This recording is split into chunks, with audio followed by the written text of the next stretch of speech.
We really need a new tagline for this game. Sekiro shadows die twice and Jurnos get diced. But before I get to the dicing, I want to say huge thanks for liking and sharing my videos, subscribing and following me on social media, and for supporting me on Patreon, PayPal, and many other means. Links down below. I am terrible at video games. The reason why I don't do Let's Plays on this channel or some future hypothetical channel that I won't make in the future is because I'm just really bad at video games. But still, while I am pretty bad at video games, I still ended up loving Sekiro so much, and Sekiro is a Soulsborne game, a genre that is incredibly notorious for being really damn difficult. There probably won't be an uncapped video on this, unfortunately, because I'm very busy with my papers and I have less time to play this game, so let this video be a substitute for that. It's more fun when I talk about this game and some other topic come in related to it. As for the time that I have spent on this game, which is quite plentiful, but I suppose it's not plentiful enough for some of you hardcore Soulsborne fan, Sekiro is freaking amazing.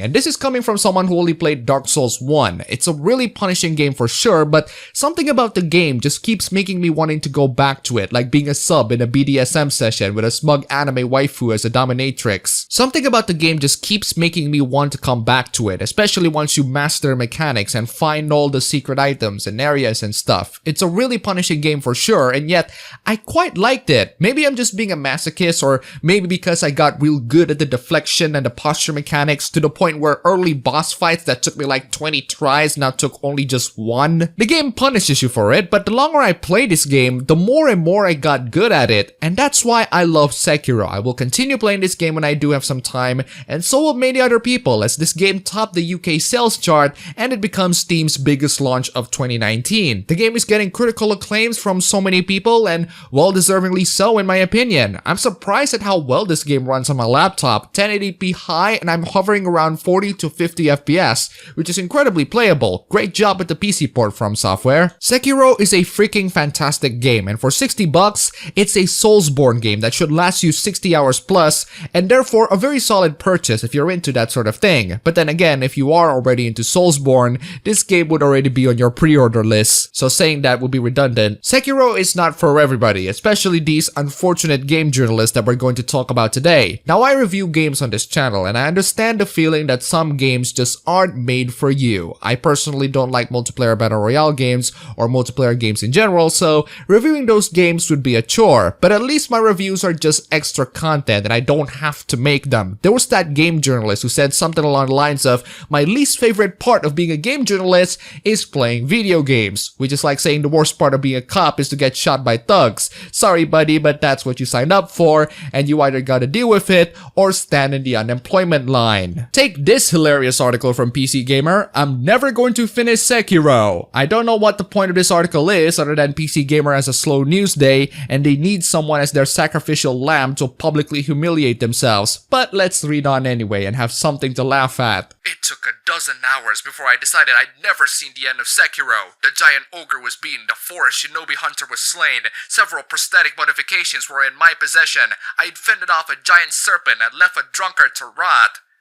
A dozen hours in Sekiro. From what I'm looking at, you're merely tasting the surface, my friend. But I don't really know how to play Sekiro. I know how to navigate the world and look for stuff, I know how to loot, but I never know how I'm going to beat the next boss. I just don't. There are 14 relevant buttons on my controller, and Sekiro wants me to use all of them in constantly varying orders. Now again, I'm bad at video games, but here's a simple tip on how to beat a Sekiro boss. Die. Die and die and die and keep trying until you finally beat them. The game rewards persistence and determination, especially, and most especially, if you're terrible at the game. The game doesn't win when it beats you with a hard boss. It wins when you give up on it. Dark Souls games are hard, and people who deny it are either arrogant or lying. Across all three of those games, I never learned a parry, I never did anything fancy, I pretty much just dodge rolled and swiped. Writer, even if you can't parry in Dark Souls, Sekiro's deflection mechanics is a hell of a lot easier. There's enough window for you to deflect an enemy attack. When your sword sparkles big, that's when you know that it's a successful deflection, and you will notice the enemy's posture meter increasing, and when it's full, you can perform a death blow. Come on, writer, this is basic knowledge. I like the atmosphere and the sense of discovery. I like exploring with the world, and I could do that for as long as I could dodge roll and swipe with reasonable effectiveness. That won't work in Sekiro. Okay, writer, if you're not a deflection sort of guy, that's fine. I beat Lady Butterfly by just running around and sneaking a couple of attacks or two. Took me around 3 hours and many freaking deaths because I suck, but at least I got it. Do you know why? Because I don't give up. The game loves it when you give up because that's when it wins. But if you keep on pushing and if you keep on resurrecting and never giving up, you will overcome these seemingly tough bosses. And that's an end I won't see. I know it because even after I beat the horseback guy, even after I beat the fiery bull, my trembling hands dropped the controller and I just wanted to switch the damn thing off.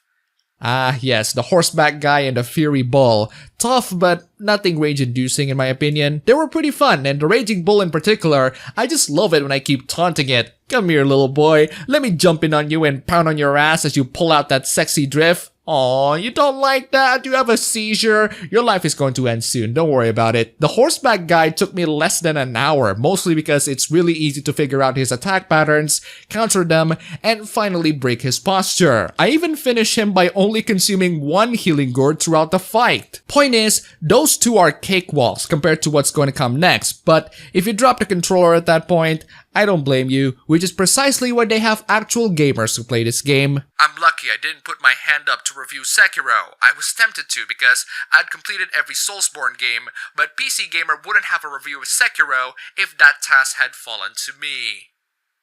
Well, I have to be fair to these gaming outlets, they at least have some people who are capable of playing these games. It's just that they oftentimes don't choose the best people to play these games. Perhaps the CEO of PC Gamer would have sacked me, my family would have disowned me, perhaps I need to move out and for a lack of job, I need to live in a cave and gradually go insane. I dodged a bullet there. I'm not gonna finish Sekiro. You know what, writer? If I'm the CEO of PC Gamer, I would probably sack you off for writing this piece of trash and letting the public know that you're a scrub. It's bad publicity. As for your family disowning you, well, you're a game journalist. But don't worry, ladies and gentlemen, we have more. I am scared of Sekiro Shadows Die Twice. At the risk of burning my gamer credentials to the ground, I have to say that Sekiro Shadows Die Twice, the new From Software game everyone is buzzing about, genuinely terrifies me.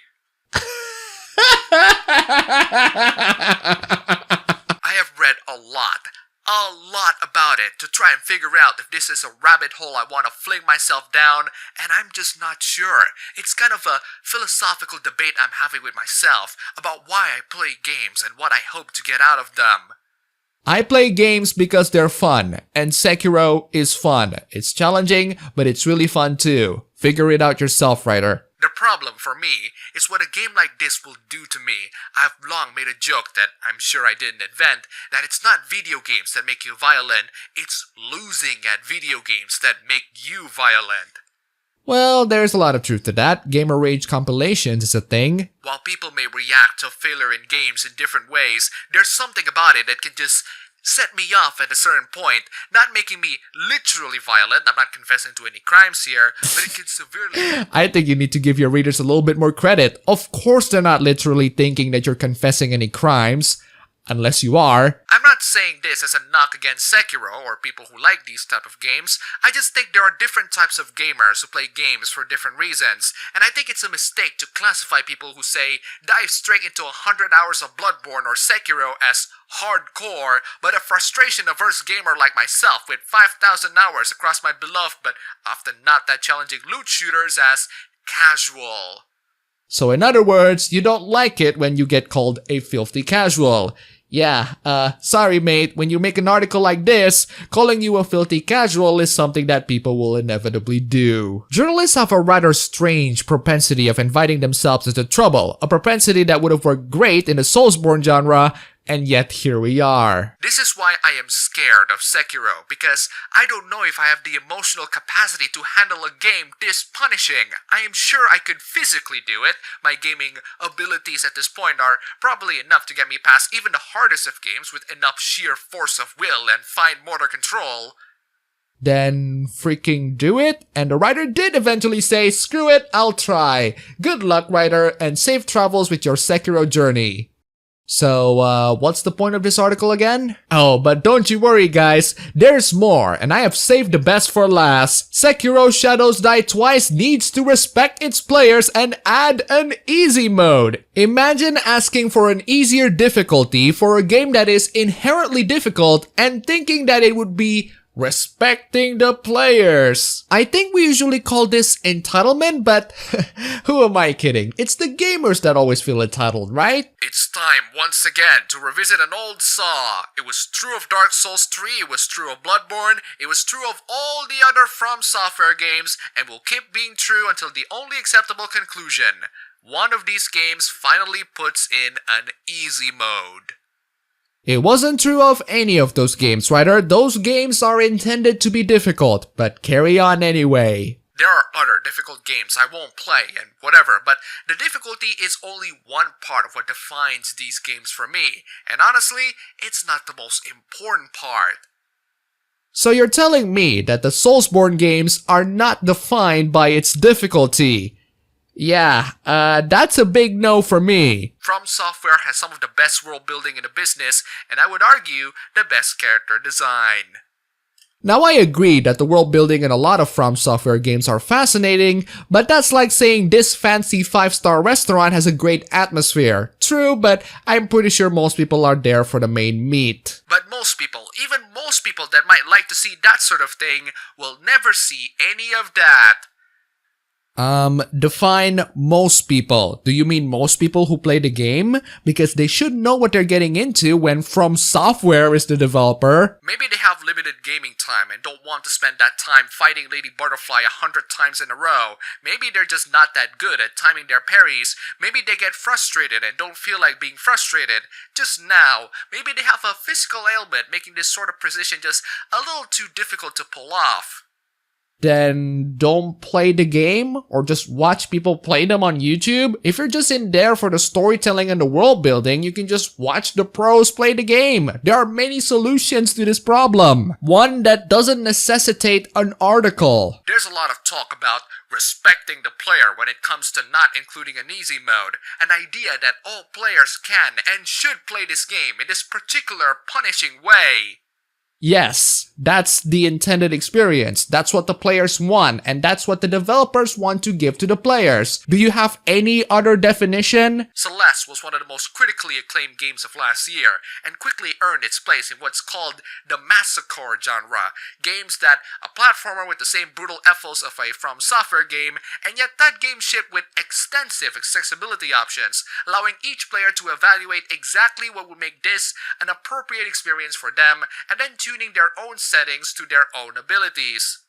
I can't really deny that Celeste is an amazing game, but it's not a Soulsborne. The developers of Celeste wants more people to play the game, that's why they have the accessibility option. Sekiro and any other Soulsborne games have a specific audience in mind. From Software is catering to those types of people, and they are successful at it. The game sells very well. If your point is that it's disrespectful for the players because not everyone can enjoy it, well, that's your opinion, but I'd argue that it would respect the players better if they don't have an easy mode. It means that the developers have confidence for the players that they can finish this game that they presented to them. Putting an easy mode is putting less confidence and trust for the players. That's why it's disrespectful. The game didn't split hairs about what you were doing. It was very clear that the standard mode was the way that this game was meant to be experienced, and clear that you should try on regular difficulty before you turn on assist mode. The core experience remains intact, and more people can play. Nothing is lost, but plenty is gain.